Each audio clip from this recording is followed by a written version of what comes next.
Hey, what's up guys? This is Filthy Casual here, coming at you today with another deck profile of my version of Dino Rabbit.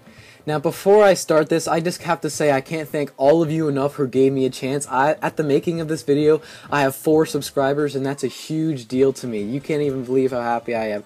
Thank you all for watching my videos, paying attention. Like, thank you so much, and I promise you I'll provide excellent content. So going on to the deck profile, I'm playing 1 Rabbit.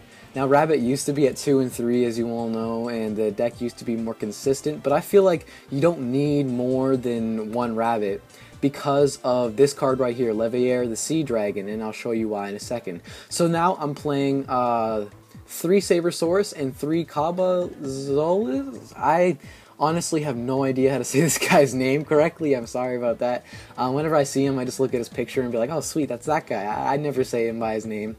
So the next I'm playing 3 Jirac-Guaiva, and what his ability is once he destroys another monster by battle, you don't need to send it to the graveyard, that's important, and you summon another one of them from your deck, which immediately gives you a Dulco or a Logia. Next I'm playing 3 Tour Guide with the Night Assailant, and why this is so good in this deck now with Rabbit at 1 is because of Leviair. So what you do is for example, you have Rabbit, so you summon Rabbit, get 2 Sabersaurus or 2 of these, and then you make a Dulca or Logia. Then the next turn, while your Rabbit's banished, you summon Tour Guide, summon any one of these targets, summon Leviair, get Rabbit back, and then you use Rabbit's effect again to get 2 more of these and make a Dulca or Logia.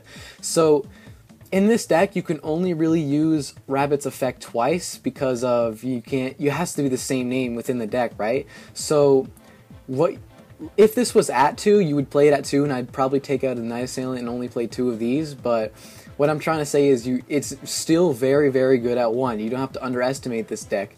So the next thing I'm playing is 3 Card D, and wow, this card has been performing so well for me. I feel like in this deck you always, well, when you make your big plays, you make your big plays, but most of the time you're setting up, you're waiting for the right card, you're waiting for a Rabbit, you're waiting to get an MST or a Lance to make sure you can attack. So, and you have a ton of trap cards in this deck, so you would set your traps, set your MSTs and Lances, summon Card D, and you draw 2 cards. And what this does is makes this deck really, really consistent. And yeah, that's why I play him. He's just an awesome card. Then I'm playing a Thunder King and a Grand Mole. Now, these 2 cards here have been helping me so much. So with all the tankies flying around, Thunder King stops all that, and plus you can negate a special summon. And Grand Mole just murders the Shaddolls, and I don't really like Shaddolls because I'm not a meta fan. So these 2 cards work really well in this deck, and they're working well against the meta, so that's perfect. Next I'm playing 3 Pot of Duality. Now in this deck you don't really special summon a lot unless you're going for Rabbit or you're going for Jirac-Guaiva or Tour Guide, but normally you would have one of these in your hand or a Card D in your hand and Thunder King in your hand or whatever you want to do, so you could wait. So you basically, what I do normally is I use Pot of Duality and then summon Card D while setting all my traps, and then yeah, summon Card D, activate his effect to draw 2. So you're waiting to get all your combo pieces and make sure you can go for game, basically. So you do have a lot of stuff to special summon, but trust me, you do not special summon that much in this deck if you ever try it out. So next thing I'm playing is 3 Forbidden Lance. Now, the problem about Dino Rabbit is they're weak against attack points and trap cards, and what this does is it stops the traps and the attack points all in 1 card. So you need to play this card at 3 always. So the next thing I'm playing is 3 Mystical Space Typhoon. As I said in my last deck profile, since pendulums are a thing, you need these in any deck, and plus this deck is weak to trap cards, so this is like, you need to play this, I'm just saying. So then I'm playing Dimensional Fissure, kind of like Macrocosmos, but since Macro is at 1, I'm playing this in its place. And then I'm also playing Gold Sark. Now what Gold Sark does is it makes you get first turn Rabbit. This is like a second Rabbit. If Rabbit was at 2, this is like kind of like your second Rabbit. So what you do is if you have Tour Guide and Gold Sark in your first hand, you activate Gold Sark for Rabbit, so you summon Tour Guide and get one of the other targets, you summon Leviair, and then you get back Rabbit from the banished pile and summon 2 of these and make Lagia or Dolka.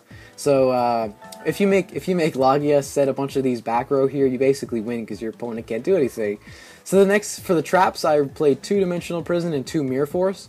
Now, I really like these cards still, even though they're attack stoppers and not summon stoppers. I have plenty of summon stoppers over here. But Dimensional Prison really gets rid of a lot of stuff now, like a lot of stuff in the meta.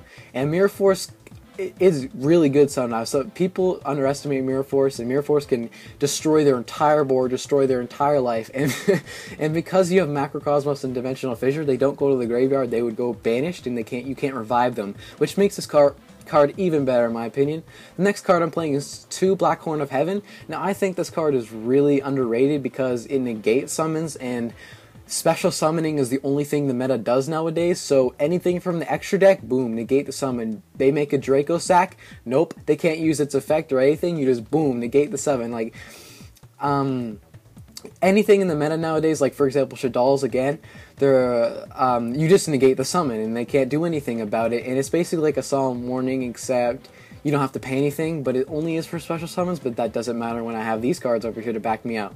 So then I'm playing 1 Torrential, 1 Bottomless, and 1 Warning for obvious reasons. Then I'm playing Macrocosmos for obvious reasons. Now I'm not playing Compulse because I have Grand Mole, but yeah. So that's the main deck. Going on to the extra deck, I'm playing 3 Dolka and 3 Lagia for obvious reasons.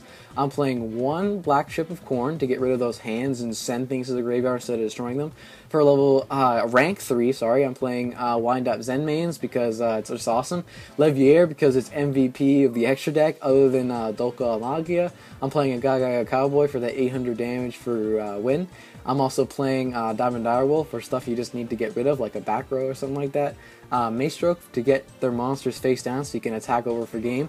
Utopia because I couldn't find anything else to put in this deck, and I guess if you need to stall, you can summon this. Photon for wherever you need to attack for game again, or flip their guy up and then attack.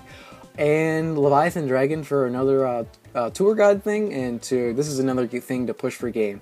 So that's the deck profile. Comment of what you think on this deck, comment of what I should do next, and once again, thank you all for giving me a chance. You are all awesome, the best people in the world, and thank you. That's all I have to say. So thanks for watching, guys. This is Filthy Casual signing out.